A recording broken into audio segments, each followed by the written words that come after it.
What's up? I'm here today with my MT-07. A lot of people's been asking for a setup video of all the parts that I use and how I put my bike together. So I figured today's the day. I got a little bit of time, so here we go.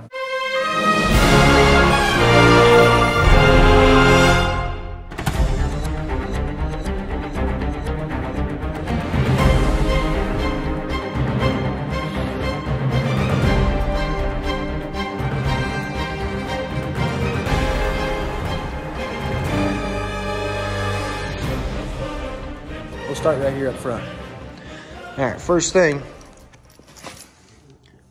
front tire, I run a Q3 on the sides of this because it's almost impossible to break in. I don't ever do it on the center, but it's almost impossible to break in the very sides of your tire. But you see that right there? See my crazy dog over there? She's like, play with me. Well, anyways, how I do that is this is a tire grinding wheel. You can get it on Amazon. You just search tire grinding wheel. So right here, I just like take it and it's spinning on a grinder, and I get like a buddy to spin the wheel nice and evenly. And I just it's about this speed. And then I just and I'll go around it once or twice and just get all the spots up until about this area right here. And that just makes the tire completely broke in. The first time you go to do a kangaroo, you're not going to slip out. And I believe that it gives it a lot more traction. Come on, Rocks. Because she won't stop until I'm talking. So she's like, well, play with me, play with me. So here we go, right out the back door. We call this the backyard. Throw her ball. And then I'm going to lock her out. Cujo, he's cool. He just chills. Right, Cujo? Brakes, completely stock. Calipers, pads, completely stock. Forks, completely stock. That's right, no changes. Don't fix it if it ain't broke. I mean, it's starting to leak a little bit, so I think probably before next season, I'm going to rebuild them and probably go with 15-weight shock oil to try that. That's going to be my first thing. All right, next up, handlebar setup. You'll see I run a thumb throttle. Hooks up like normal. I delete the return line. And you can see that's the stock line right there. And I run it right here. That's the original spot for it. And then you can see right there is where I run my 2005 R6 idle cable. And that controls my idle. Everything else on the throttle body is completely stock. All right, front brakes. This is cut down for 2-finger operation only. The reason why, check it out. See that pinky? That's all she does. I had the doctor bend it just perfect so I could still grip the handlebar good. But anyways, how that happened is I wrecked with 2 fingers on the lever like I always run. The lever was sticking way out here. It hit the ground, smashed these 2 fingers, and drug all the bone off of this finger and the tendon. So I had to get it remanufactured by a great doctor in Lexington, Kentucky. But, he couldn't work a miracle, so that's all I get. But I can still ride really good with it. Pinky doesn't do much except hold on, so good to go. But I recommend always cutting these long levers off because they're nothing but trouble. That's the setup here, and that's the brakes. Here's the other thing I do to the brakes. I use a stock master cylinder. So I drill and tap this reservoir, and I put a nipple on there. I run a hose all the way over to here to run my handbrake. This way there's not any crap up here. I'm just using this fluid from over there. And this is a 19mm Magura. And I run a 19mm, and I'll show you that here in a second. I also run this Righteous. If you're not running the Righteous with this little lip and give you a good shot of it right there, you're not right, because this is a game changer. Everybody thought, why switch? I got this one. But when it gets over here with that lip, it feels so good. Versus like the little ball that was on there before felt like it was almost slipping off of it. And I had to make my finger slip off of that. Like, it's not. I love it. Clutch control, 100%. All right, that's as far as the handlebar setup goes, and the way my clutch real tight right here. That's the way I always run it. You want to be sure that when you pull this in, you can still pull the brake without binding your finger right there.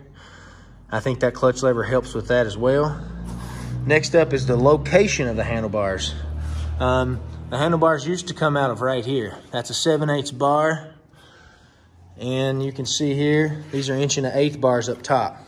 So these are Rox Speed FX. I think they're 2-inch or, yeah, I think they're 2-inch. Yeah, no, they might be 3-inch. This right up here up top, right where you need it. It makes the nice backboard here for doing switchbacks and high chair stoppies. Just, it really fixes this whole area. I feel like the handlebars were too low, and gives it a nice beefy look. I'm running this gas cap here because as I was denting my tank, I actually caused it to start leaking on the stock cap. This one here does a really good job. It was the cheapest one on Amazon. So that right there actually is a really nice grip on your pants to hold you in and switch back. Didn't intend it to be that way, but that's the way it worked out. And on the gas tank here, there's also a video out there you guys can find. It's my video on exactly how I did my tank. But I dented this all the way down in until I could see the fuel pump. And I made a little crease right here, and I epoxy glued a board there so that I could screw in this plastic tank. I heated this plastic tank, dented it all in the way I felt that it needed to be, as low as I could get it. Over here, I didn't like the way the sides were. It was too flat. And I see a lot of riders, I don't know if you can tell how much concave that is right there, but I love this concave, and I have to ride with this. So basically what I did here is I formed a piece of wood, 2x4. As this lit, made it fit that plastic tank really good. I went from the inside and screwed that wood in there. And then I shaped it with a grinder, and just the way I wanted it. And then I HT motoed right over all of it. So it's all gone, and you can't see the wood back there, but that wood is screwing all this down and making it super solid. It's not going nowhere. A really good fit and finish on that. It took me about a day and a half to do it. I worked about 5 hours a day on it.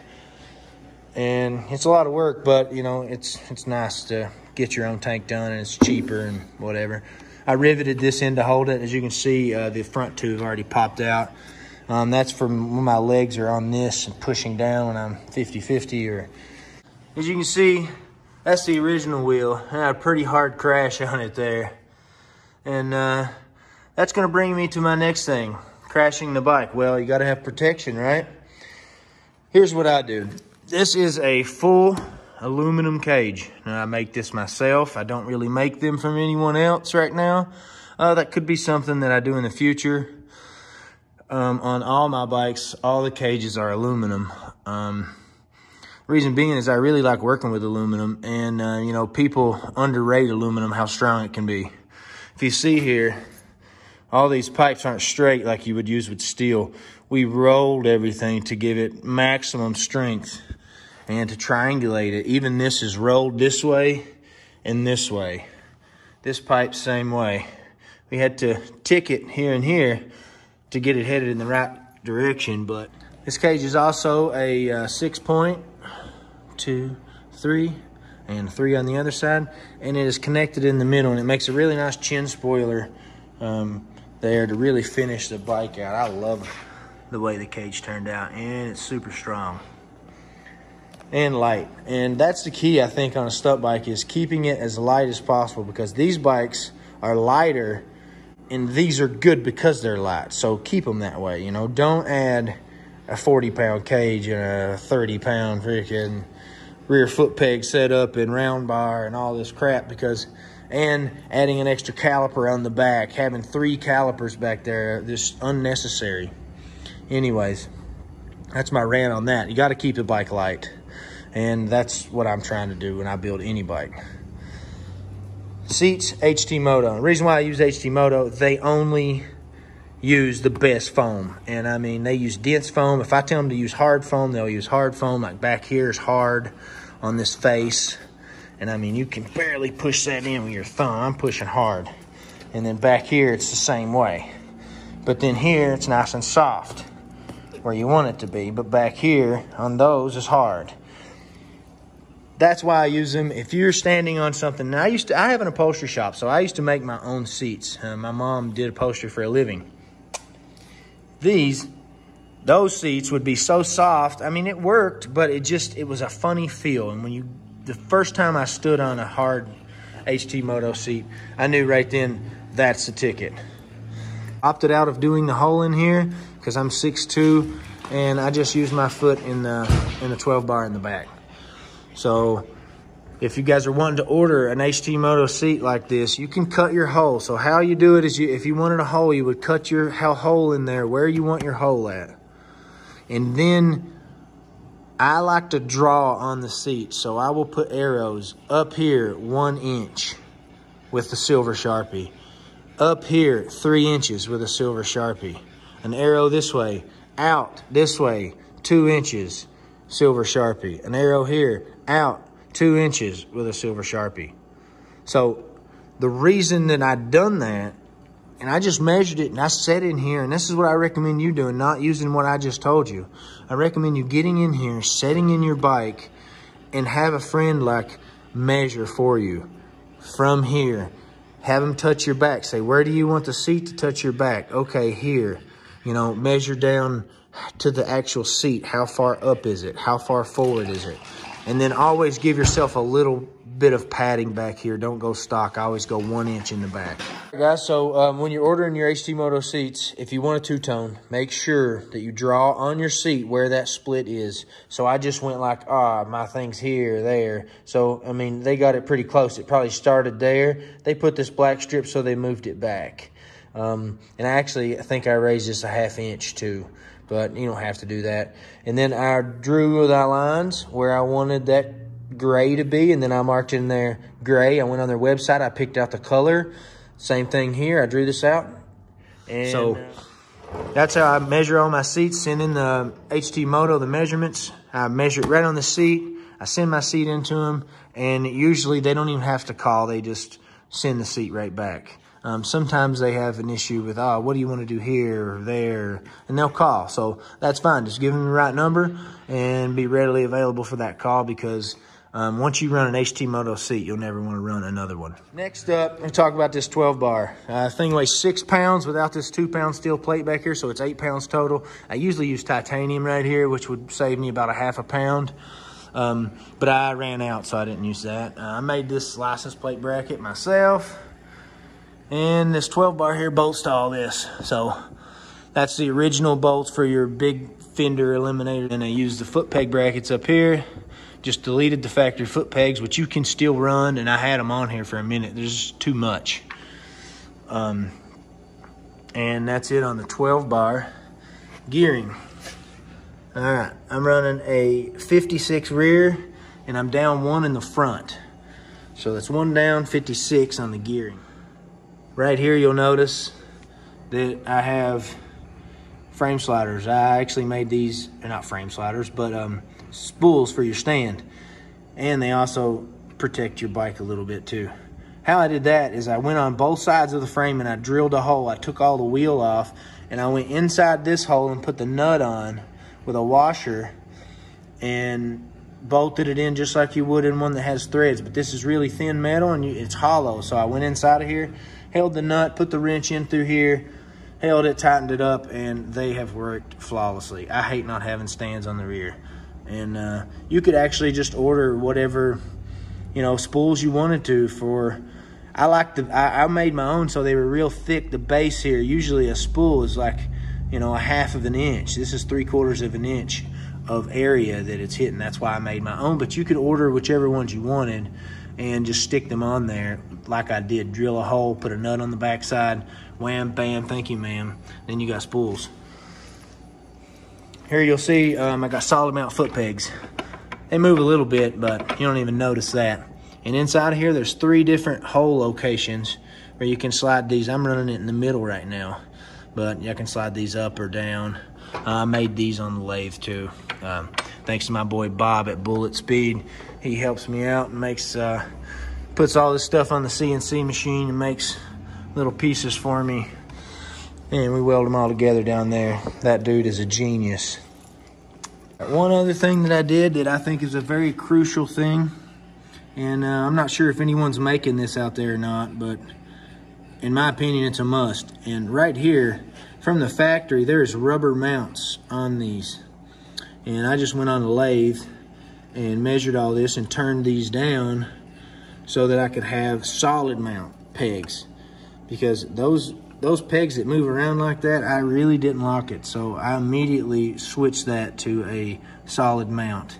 I'm sure you could probably do it with washers and whatnot, but I just made, you know, my own two-piece thing. There's a back piece, and then this piece goes in and slides into that about halfway, and then the bolt bolts into the bracket.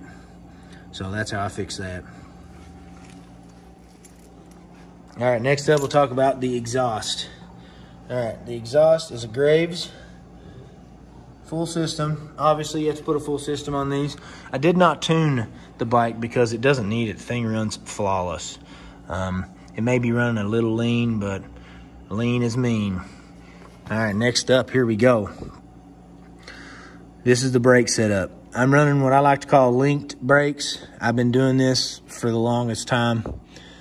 And basically this line right here is going to my handbrake. And then my handbrake pressurizes this banjo bolt, pressurizes this line, which goes to my handbrake caliper, then pressurizes this whole master cylinder, rear master cylinder here, and puts pressure to this line going to that caliper. So when you use the handbrake, both of these calipers are working. And I welded this on. They don't really make a adapter for this, and everything is super tight in here. Like, as you can see, it almost hits the frame when it goes up, but it doesn't. And you know, that's the setup there on the brakes. And when you use this foot brake, it only pressurizes this one line, which uses this Brembo. Right now, I'm running this NDC Customs bracket, but I want to switch to the Twin Stunts bracket as soon as they give me one for free. The reason why I want to switch is not to go with the bigger rotor necessarily, even though that's what it'll be, but it's to get rid of this Brembo down here. That little Brembo right there is not my favorite rear brake I've ever had. Basically, 5 minutes in, you know, it will get to the point where it feels like it's faded completely out. And if you're trying to do a no-handed circle or something, it feels like the brakes aren't good. And you end up, they're spongy, and then you end up using too much brake and losing the circle. So that's what I don't like about that setup, and I am going to change that. So if you're in the market for the brake bracket, go with the Twin Stunts bracket. It's one of the best ones out there, and it's very versatile.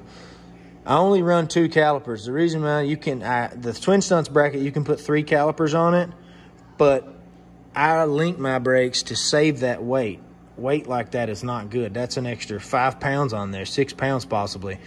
You don't need all that. That's overkill, you know. It's only got it's under 100 horsepower, I'm pretty sure. So you don't need all that brake on this bike. On the rear, as you can see right down there, that link that goes from there down to there, I shortened that 1/2 inch. And the reason why I shortened that was to raise the back of the bike. I didn't like how it sat, so I raised it up. It raised the back of the bike probably about 2 inches. I like the bike to be flat-footed I like my feet flat-foot when I'm sitting on the seats. Another thing somebody probably would notice is my key. This is a Bullet Speed key. Basically, get this from Bob down at Bullet Speed, and you cut your original key off and set screw it in right there like that, so that now the key doesn't hang up, and it looks cool. Most people go to find my key on this and they can't find it because they're looking for a conventional key. It's pretty good. All right, on the rear tire here, I do not use that grinding wheel that I showed you on the front tire. That's all just from drifting and whatnot. So you can break these in really easy with drifting, but this tire is the best tire out right now. It's called the Dunlop Sport Max GPR 300. Dunlop Sport Max GPR 300. And wow, what a tire. Thing lasts great. I mean, right out of the box, it is the perfect tire. It doesn't even have a break-in period. I mean, you drift it left, you drift it right, and it's ready to circle wheelie. It's so good. I love this tire. All right, one little hack that we do here is I took the sensor from the front wheel and I undone the whole thing and took it off. All the way, it's like right in here somewhere. I ran that rear sensor all the way up and down through here to the front wheel. This way my speedometer works. Everything's good on that point, and I don't have to deal with it when I'm changing rear tires. The main reason I did it is this NDC bracket did not come with the sensor location, but I probably would have done that anyways because it's one less thing to mess with back here when you're changing the tires. We go through these, you know, once a week or so. So, you know, you don't want to be changing tires and possibly ripping that wire out. All right, guys, that's it. Set up on the MT-07. Done. Hope you guys enjoyed it. Please like, subscribe, and don't forget to hit the bell if you do, so you know when I get these new videos out. I got a lot more bikes here that we're going to be showing you and seeing what we can do, get those things out there and make some noise with them. All right, guys, late.